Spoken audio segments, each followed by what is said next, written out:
नमस्कार, मैं हूं नगमा। आप देख रहे हैं बड़ी खबर। फिल्म अभिनेत्री तापसी पन्नू और फिल्म निर्देशक अनुराग कश्यप समेत कई फिल्मी सितारों के ठिकानों पर इनकम टैक्स के छापे आज भी जारी हैं। आयकर विभाग के सूत्रों के मुताबिक मुंबई, दिल्ली, पुणे और हैदराबाद में छापे मारे जा रहे हैं। फिल्म प्रोडक्शन हाउस की कमाई घोषित आय से ज्यादा बताई गई है। कंपनी के अधिकारी 300 करोड़ रुपए का हिसाब नहीं दे पाए। प्रोडक्शन हाउस के शेयरों के लेन देन में हेरफेर है। प्रमुख अभिनेत्री को 5 करोड़ कैश मिलने के सबूत बरामद हुए। तलाशी के दौरान 7 बैंक लॉकर मिले हैं, जिसपे जांच जारी है। इस मामले पर ज्यादा जानकारी दे रहे हैं हमारे सहयोगी प्रशांत सिसोदिया। 3 मार्च को मुंबई की फिल्मी हस्तियों पर आयकर विभाग ने छापेमारी की, जिनमें अनुराग कश्यप, विक्रमादित्य मोटवाने, विकास बहल और मधु मंटेना के नाम और तापसी पन्नू के ऑफिस और घर पे भी उनकी रेड हुई।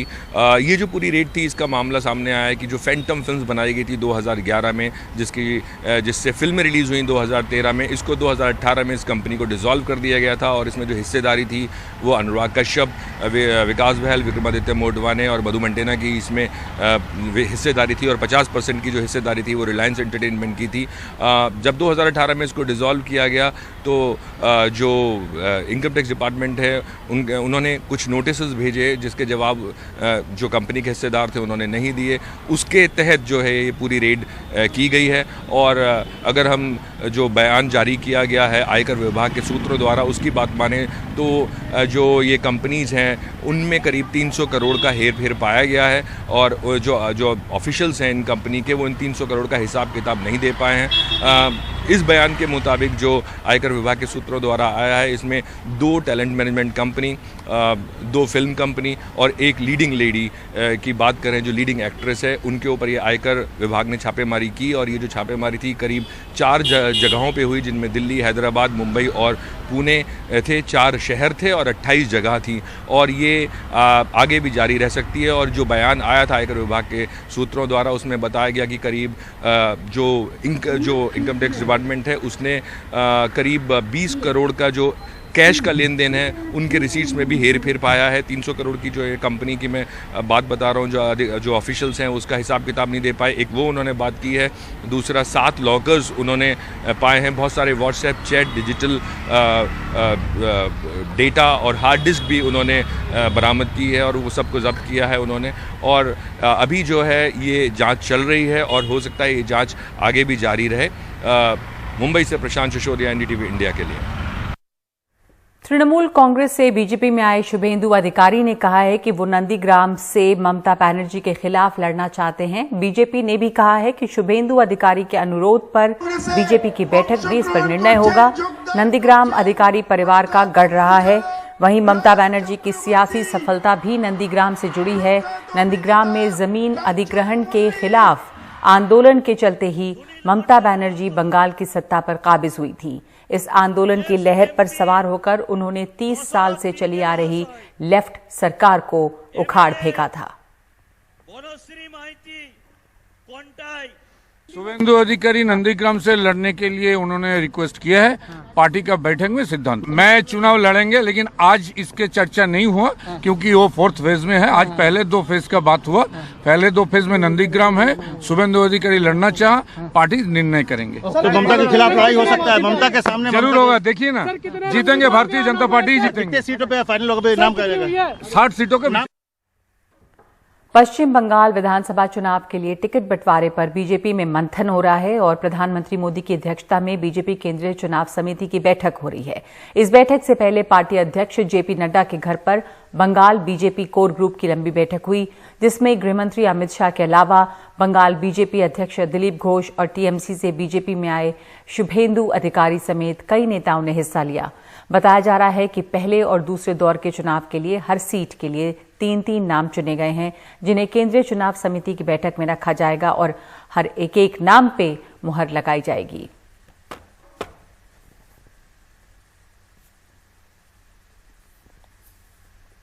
उत्तर प्रदेश की आगरा जेल में विष्णु के 20 साल तक रेप की सजा काटने के बाद हाई कोर्ट ने बताया कि उसने बलात्कार नहीं किया, वो बेकसूर है। वो 23 साल का जवान था जब जेल गया था, अब वो 43 साल का हो गया है। विष्णु का कहना है कि गांव में किसी से जमीन का झगड़ा था, उसने किसी लड़की को पैसा देकर उस पर रेप का इल्जाम लगवा दिया। हाईकोर्ट ने इस पर बहुत सख्त टिप्पणी भी की है, लेकिन विष्णु की जिंदगी के 20 साल यूं ही जेल में गुजर गए। 23 साल का जवान इस जेल के अंदर गया था, 43 साल का अधेड़ इस जेल से बाहर निकला। अपनी जवानी के कीमती 20 साल कैद में गुजार दिए उस गुनाह के लिए जो उसने कभी किया न था। इलाहाबाद हाई कोर्ट ने अपने ऑर्डर में लिखा कि सारे सबूतों और गवाहियों की रोशनी में हम मुतमईन हैं कि मुल्जिम को हुई सज़ा पूरी तरह गलत है। विष्णु पे ललितपुर में उसके गांव की एक लड़की ने रेप का इल्ज़ाम लगाया था। उसका कहना था कि वो घर से खेत जा रही थी, तब विष्णु ने उससे रेप किया। विष्णु 16 सितंबर 2000 को रेप और दलित उत्पीड़न के इल्ज़ाम में गिरफ्तार हुआ। ललितपुर की अदालत ने उसे उम्र कैद की सज़ा सुना दी, लेकिन इलाहाबाद हाई कोर्ट ने उसकी रिहाई के आदेश में लिखा है कि आरोप लगाने वाली लड़की के मेडिकल रिपोर्ट बनाने वाले डॉक्टर ने बिल्कुल साफ लिखा है कि लड़की के साथ ज़बरदस्ती जिस्मानी रिश्ते बनाने का कोई सबूत नहीं मिला है। जांच में और तीनों गवाहों से पूछताछ में तमाम विरोधाभास हैं। विष्णु कहते हैं कि गांव में कुछ लोगों से जमीन जायदाद की रंजिश थी।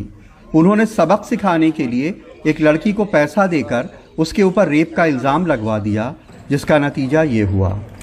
दूसरी पार्टियों ने, दूसरे लोग बागों ने उनको पैसा दिया था। कुछ लोग जो हमारे विरोधी थे, ज़मीन जायदाद के मतलब विरोध में रहते थे, उनने फंसाने की कोशिश करी थी हमें।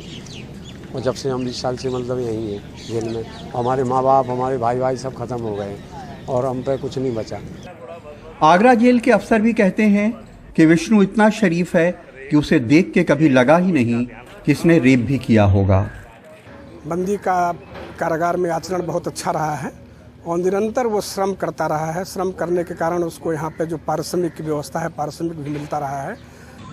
विष्णु ने 20 साल बाद शहर देखा, खुला आसमान देखा तो रुहां से हो गए। हमारे सहयोगी नसीम अहमद ने उनके जेल से छूटने पे उन्हें आगरा की सैर भी कराई, फिर उन्हें आगरा स्टेशन से ललितपुर की ट्रेन दिलवा के विदा किया। विष्णु चला गया उस गांव को जहां 20 साल पहले अपनी जवानी छोड़ आया था।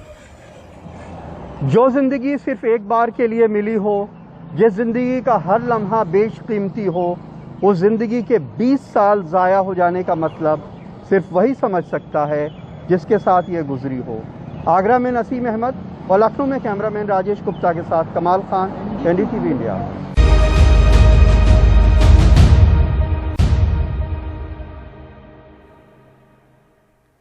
कोरोना वायरस के खिलाफ टीकाकरण का ये दूसरा दौर है, जिसमें प्रधानमंत्री सहित कई वरिष्ठ नेताओं ने भी अब वैक्सीन लगवाई है और साथ साथ आम लोगों में भी झिझक कम हुई है और वैक्सीन के लिए लंबी लाइनें लग रही हैं। लोग टीकाकरण के लिए प्राइवेट अस्पतालों और सरकारी अस्पतालों में पहुंच रहे हैं।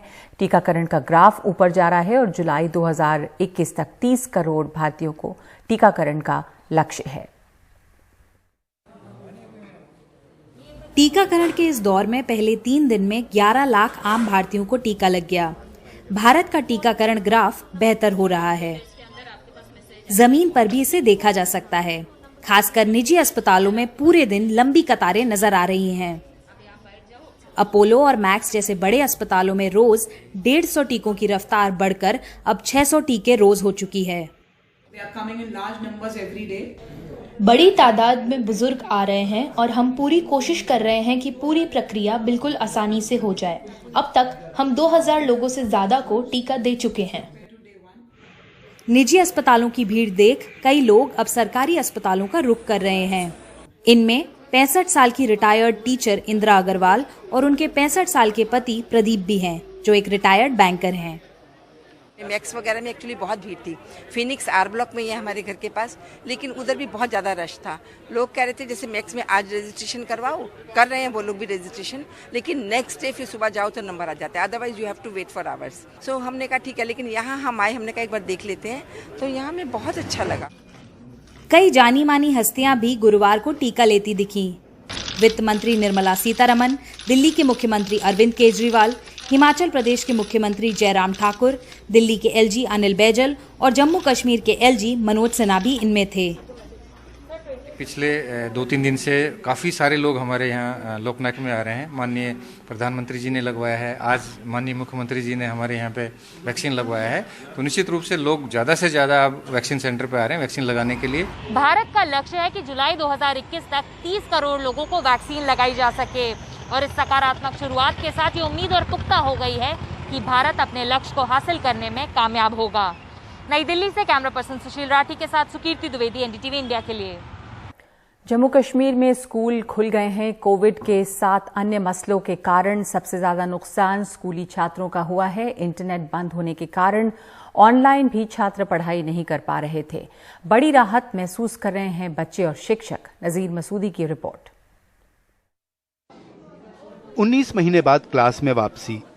कश्मीर के स्कूल देश के दूसरे हिस्सों के मुकाबले ज्यादा अरसे तक बंद रहे। पहले अनुच्छेद 370 हटाए जाने के बाद सुरक्षा कारणों से और फिर कोविड का असर। 9वीं में पढ़ने वाले सैयद इनायत के लिए इस दौरान काफी कुछ बदल गया है। जो आखिरी बार अपनी क्लास के दोस्तों से जुलाई 2019 में मिला था। इनका कद भी बढ़ गया है, सभी लंबे हो गए हैं। अब सोशल डिस्टेंसिंग की वजह से गले भी नहीं लगा सकते, बस दूर से हाय कह देते हैं।